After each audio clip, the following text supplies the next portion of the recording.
If you want to contact sport, as Peter David says, go and play ballet. Welcome to this week's episode of the most legendary rugby show, That Rugby Show, Maseru. I'm back, but now Bada's gone. We can't seem to get a full house. Rolling subs. Yeah, rolling subs. As ever, I have got to my extreme right, Danku. Dank. I'm fine, man. You? Number 8. Nice to have you back, man. Yeah, Number 8, Axel Foley. The big prop forward comes center. Of course. Yo, you were cooking Of course. during the week. Of course. Mr. Ford, right? Yes, Phil Russell. Of course. Are you Ranga? No, good yourself, brother. Good week. Yeah, welcome back. Yeah, good week so far. Okay. Should we get straight into it? No, you. How you doing? How's your week been? I'm good. I'm good, thank you. I've had a good week. I had some work yesterday, and some things are on the back burner. So we'll see how it goes. Nice one. That's good to hear. Good to have you back. No, thank you. I'm happy to be back. Should we get straight into the business of rugby? Yes. We watched the Six Nations together on the weekend. Yeah. Yes, we did. What did you guys think of the two games? Yeah, well, I will normally say it's the hope that kills. It's but, the hope that. But I think the young guys are giving a good account of themselves. Yeah. Of course, Ireland is up there. So obviously, with time, the conditioning showed that this is a more experienced side. Mentally, they've been winning a lot. So obviously, Wales couldn't really match up. But I think for a good period of time, they played well. And also, when you look at Wales, the previous two games, they were tight scores. Yeah. So and with Ireland, there's that difference. Ideally, Ireland is working these teams with serious margins. Yeah. So Wales might actually get their win this weekend. I think France have been escaping, but anyway, that I think will come later. We'll talk but talking about England, Scotland, of course, I'm always happy when the chariots English Rose are dealt with. The chariot could no longer move. So, hey, Finn Russell, man. Yeah. People are talking about Duhan Varamava, but Finn Russell. How cool is he? He's so calm, just always calm under pressure. His body type is not even for a fly half. It's not, for a rugby player, it's not even. You don't know. I would have loved to play with such a 10, man. Yeah. You know. Yeah. Putting you in spaces, taking gaps. all the risks, and having fun. For me, I say when you're not having fun while playing rugby, man, forget. There's no point. And so those were two really nice games. That Irish game, Ranga, we were watching together, and we were saying for all of Ireland's endeavour, they weren't really getting over the whitewash for the first few minutes. Yes. No. I think the Irish game is a very fast game. So I think Wales managed to slow it down, not in a negative way, but they were competitive. They managed to counter it. To counter that, because they've got that thing where they'll play 9 forward and then back to a Carney coming in between the pods. Yeah. And then there's always, I think they nullified that sort of high tempo because you never know when it's coming. Yeah. You never know when they have the cutback. But I think they put a good fight. Yeah. They put a good fight. Duhan? Look, Johnny Bravo is. I was listening to another cast and they were saying Duhan is the best winger. I mean, you must remember as well, these Northern Hemisphere guys also called, they called Ben Cohen the best wing. Hey. George North was the next Lomo. All sorts of. Ireland and France was the two best teams. They love getting ahead of themselves. I mean, Duhan, yes. I mean, right time, right positioning. Six Nations is the gold standard. It's the gold standard champion. But we're playing against these guys in the URC, and you don't see this. Yes, Duhan. I watched. Funny enough, then I went and actually watched highlights of him when he was still in Otanikwa in school. When he was playing with that guy who's playing seventh, Heman and those guys. He was playing in the same year. It was okay, man, He's a player. He's a powerful runner, but I mean, his biggest strength was obviously his strength. But Dean Hall kind of vibes because he grabs. Because I watched him. He's on the left wing. The ball, Mapimpi style, right hand, whatever. and he's just powerful, right? Explosive is the word I'm looking for. Yeah. Now, you get your Cheslins, you get your Kirtley Arons, and I think even Kirtley's actually going to be better than Cheslin. I think Kirtley is so good. He is so good. I was watching actually this morning I was watching 7 minutes on YouTube of Kirtley highlights. Yo, dude is everything. He's explosive. He's quick off the mark. He's got a step. Everything. He's good on the high ball. Good on the high ball. And good defender. The biggest thing of everything, and with defense, coming to defense, the biggest thing is bravery. Yeah. You have to be brave. And Duan's defense is rubbish. That's nowhere. He's a crap defense. He doesn't want to. He's like Fayanganu. Yeah, they can't turn around. Yeah. They can't turn around, and that's the most important thing, because if these guys, I mean, you see Kirtley, you see Cheslin, you see Moody. Do you know who that was true for as well? The legendary John Olombe. Yeah. Terrible. I think when you're big, there's that. Yeah, there's that. I mean, you don't want to. Like you like turning around.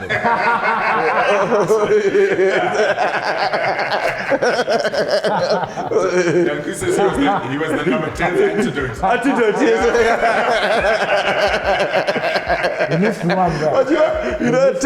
Touch. The one vision I still have in my head was the day Malchus was great and Duncan was now like Nia is like, this guy is not going to score. He turned around and then Malchus got so scared he dropped the ball and then you look at him and then on his head, he ran into the tree. So he had a bit of, so somebody keeps saying, Duncan, you're not fast. And he goes, did he score? We're gonna do one episode where we just do touch rugby. Exactly. We are counting tries. We're counting tries. This guy was like, I'm turning around. I'm not, so my man, you can't turn around. Sorry. During the week, Danku. You saw in the group, Brett has got he met the bin. I just want to let you score a try, even if it means pushing you into the bin. Yes. No. We had the bank on our side, so our bank wasn't letting him through. So those are the two games that we watched together. Italy. We missed a game, man. We missed a game. We missed a game. Italy. I really regret because I think I switched it on and then I'm like 13 or half time. I think it was 13-3 or something. 13-3, I was business as usual. Yeah. Hey man. And the funny thing is I only found out on Tuesday. Yes, I remember. I was like, what day is it today? I only found out on Tuesday when I'm like scrolling and I'm like, no man. Tuesday. I only found out Tuesday it was a draw because nobody, none of you guys said anything. Nobody said anything. I thought I actually sent something that night. I realized I hadn't. Nobody said anything. So I was like, business as usual. No, I got home and I got home. I turned on. I saw. I think it had just gone to the half, and it was 13-3. So I was also like, when the French come out in the second half, then cricket score. So my phone shows me in the morning 13 all. So I'm like, no, can't be. I go and I check, and I see that actually they should have won. 16-13. Should have been 16-13. And it's sad when at times games end up sort of being decided by the referee's decision. Yeah. Because you see even now, Nigel Owens, through the World Rugby thing he does, came back to say that actually when this guy moved, time should have been stopped. Allow him to put it nicely, then do the attempt again. Yeah. So anyway, maybe he would have missed again. I think it would have been proper. Yeah, but the way that guy was kicking, I mean, there was that one kick where there was one kick, but I think before. He was kicking well. He was kicking very well. Even for that particular kick. You went for that quickly and hit the post. Yeah. The French escape again, eh? I don't know. That's what I'm saying this weekend. Wales. You see, and what's interesting though is that the French have a super mega coaching staff, right? Galtier, Ibanez, Matthew Ranel, Floxelier. And these guys have signed till the next World Cup. Yeah, for the World Cup, yeah. Will they survive? And the team is virtually the same. Is it virtually the same? Are they going to survive? Will the French be patient enough? What will be happening to these guys? The team is the same. It's the same team What is happening? without the Without superstar. Are they tired? No, it's only Dupont who's not there. Yeah, Considering that's the whole team. What do you mean? That's the whole team. Intermark. Yeah, yes. No, for me, I'd be worried if there are many forwards who are not there. So it's the same side. It's the same side, man. I mean, Aldrich, Olivon, and that other. I mean, those guys are. It's the same. It's the same guys, but I think it's just. I don't know. They must take time off. There's something that's just not. Because they also didn't rest after the World Cup.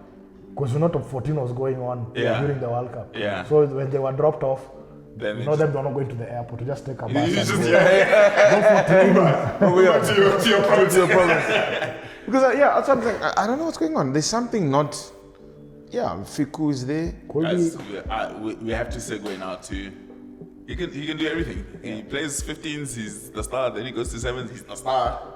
Yeah, but I think also his playing style is proper for sevens, and he's a strong guy. So no, he'll do very well in sevens if this weekend is anything to go by. Yeah. Dealt with Australia, dealt with Ireland.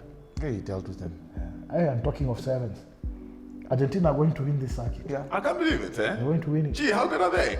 They're playing well. They have a super team. Gee whiz. But I think, guys, I wouldn't be surprised, because I think with these sports, especially like sevens, I'll say sevens particularly, because sevens is like you look at what the guys grew up. The guys didn't grow up. I'm sure they didn't even grow up playing rugby. Yeah. They could even be playing soccer. Yeah. And soccer is about space. Yeah. And sevens is about space.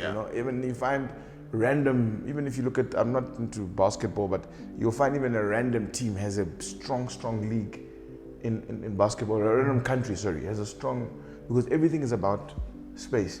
And with the space, it's just that with this one, you just have to know that you're passing backwards or no, that's not going to forwards. You're passing backwards, and it's all about space. So I'm really not surprised that they would be good. Because you look at even Spain is competitive. The German is competitive. They're there. I think sevens, anyone can beat anyone on any given day. Yes, it's just the vision.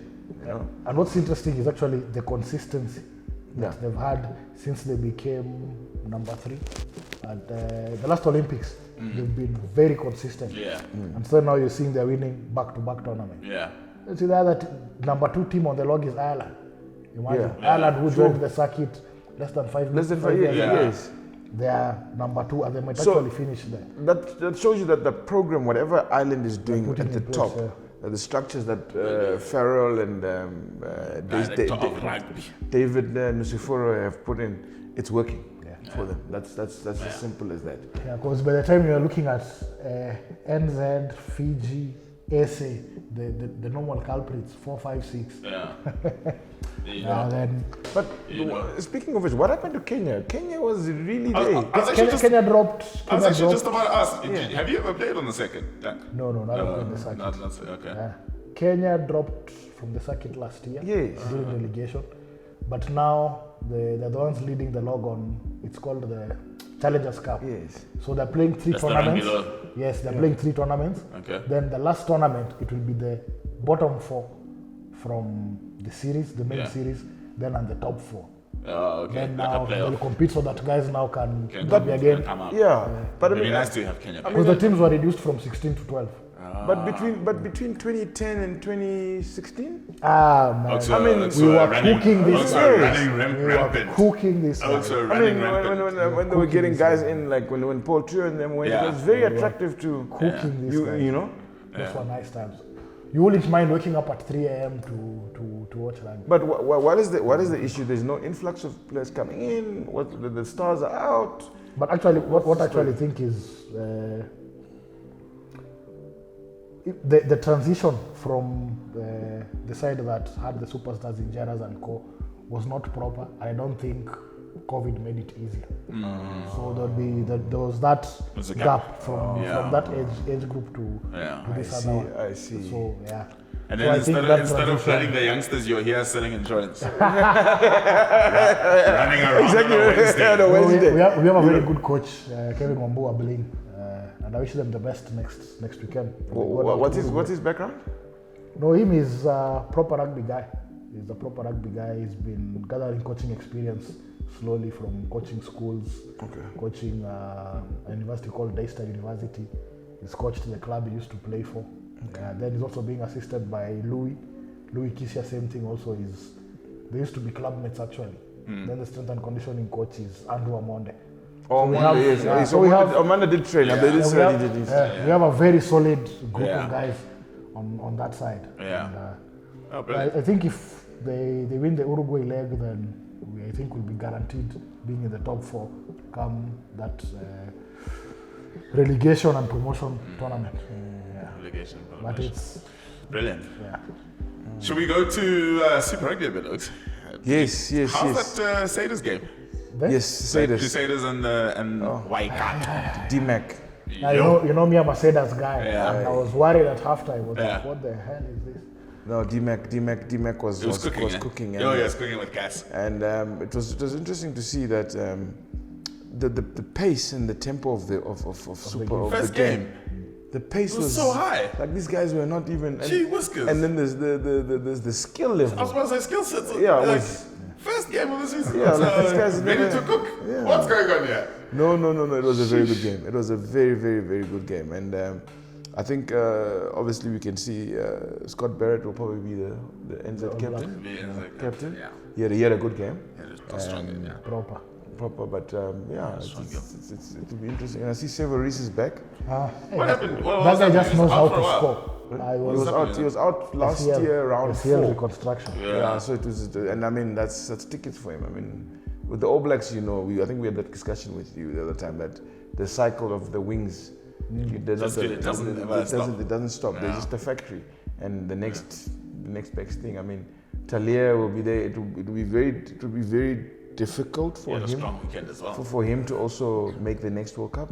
On Caleb Clark, I don't think he'll make it. But I see he's toned down though. Yeah, He lost 9 kgs. He's down, and I'm interested to see playing back TJ. To see, I want to see him. I think he's still got a lot to offer. Yeah. Though his age is a bit. But at 9 he should be fine, and he's always been one of the fittest. 32. He's always been one of the fittest guys. He was the fittest guys, and I mean he ruptured his Achilles badly, but his training, his recovery has been. So he played a game at 10. I think it was against Namibia. Namibia, that try when they ran with the greatest try ever. On the outside there. So it'll be nice to see how it goes. What do you guys think of the Australian derbies? Some of those Australian derbies. I watched the Red Stars, that serious rivalry, but I don't know. I expected more from the Tars. from the Tars, and they struggled a bit there. But the Reds also have a very good side, experienced guys. They sort of maintained the core of their squad. So I think there'll also be a problem if you're also looking at how they played last year. Maybe the true test will be this weekend. Yeah. Reds are playing who? I'm trying to remember. But it's Cross Tasman. I have a bone to pick with Australian rugby. The only reason I used to wake up to watch the Reds back in Super Rugby days was to listen to Greg Martin commentate. Oh, Greg Martin. Mario. He was so biased, but he was so funny. Mario was the greatest commentator. Greg Martin was... So what do you guys think of so we agree, the quality of Super Rugby is looking actually really good. And this weekend we'll have proper games. We have Islanders Blues, and Blues are resting some All Blacks. It will be very interesting. That is today morning. And nobody's in Japan. He's in Japan. Yeah. And interesting, the bus is playing 12 for Pacific. Pacific. It was. And that will be another interesting game because they're playing the Fiji Drua. And Fiji Druas.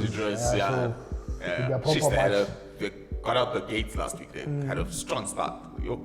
Yeah, so there's some nice games coming up. And that try by the Highlanders? The one by the back flick from Fakatava. That was a nice try. It was a really, really nice try. I just like the way they keep moving the ball. Give the ball Give it A, Tix. I think that's the fun thing about Super Rugby. That ball. Obviously, with those stories about defense and whatnot, but if you're playing at that intensity and the ball is moving that much, it becomes really hard to have that perfect defense because of the speed of the game. the speed of the game is what makes it hard to defend. Because you see, that Ireland, if you can go back to that Ireland-Wales game, there's a time Ireland pulled phases. The Wales prop just kept moving. You get tired and then you drop off. Yeah. So I think that's ultimately what happens. But now for Super Rugby, it's from the onset. Yeah. Guys are just running. Running. What do you guys think of this the kicking though? Like the kicking in open play? Open play. I mean, is it? I see a lot of. Yes, obviously you go back to the Six Nations with Ireland. Ireland knows how to kick well. They'll know. But then there's some of these like the English are kicking. Like we don't know what's going on because like even with George Ford, there's talk of, I don't know if the lineup is out for this weekend. I haven't seen for it. England. I don't know if but there was talk of them dropping him back for Finn Smith or over if Marcus Smith is not fit. So I think with the kicking, I don't know. I feel there's a lot of aimless kicking. Yeah. And with the hope of, especially if you're chasing a game, if you're running, if you're coming from behind. If you look at, for instance, like we talked about Finn Russell, and Finn Russell's kicking that is Arsenal, because like Duan will catch it or somebody else will catch it or something like that. But I think the other teams, there's teams like, and especially even URC teams, where I'll go back to the SA teams, like I watched the Lions game as well, the derby, and the kicking is a bit aimless. It's aimless. It's a kick and a hope and a prayer. Yes, in hope again. Yeah. So I don't know. But let me ask you something again about England, because England are playing there all over the place. So I'm asking myself and how they're doing this squad rotation. Because I know later this year they're playing the All Blacks away 2 games. Is it that they're trying various things with an aim of going to put a performance when they go down there? Or they're really just... What is their plan? They don't really know. They don't really know because if you look at, I mean, I don't know.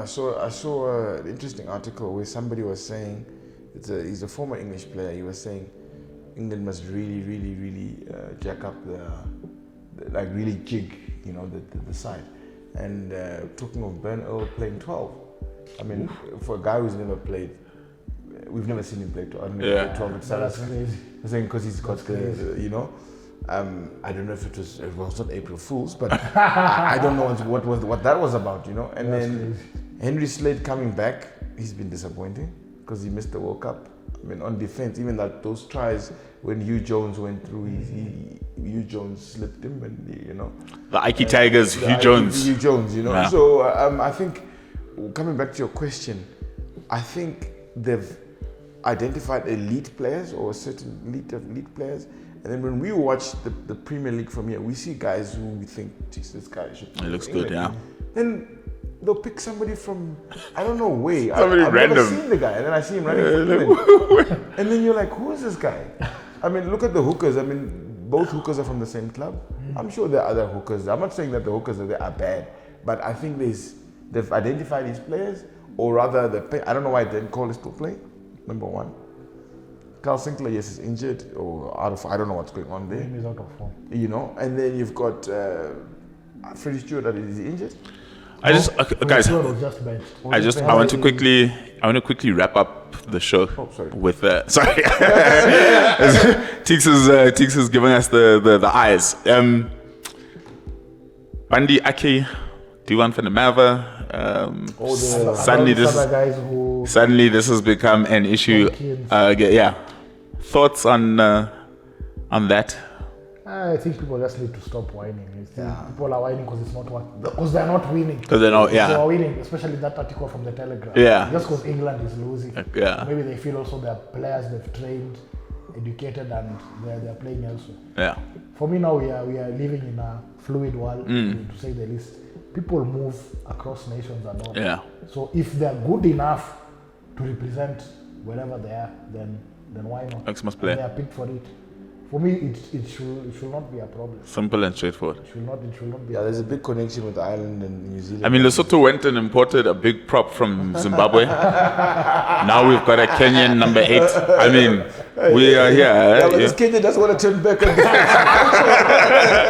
it's not working out too well, man. Guys, thank you for hanging out once again. Have a legendary Friday. Thanks. We watch rugby again, and then we We jaw Definitely. on Sunday. Yeah.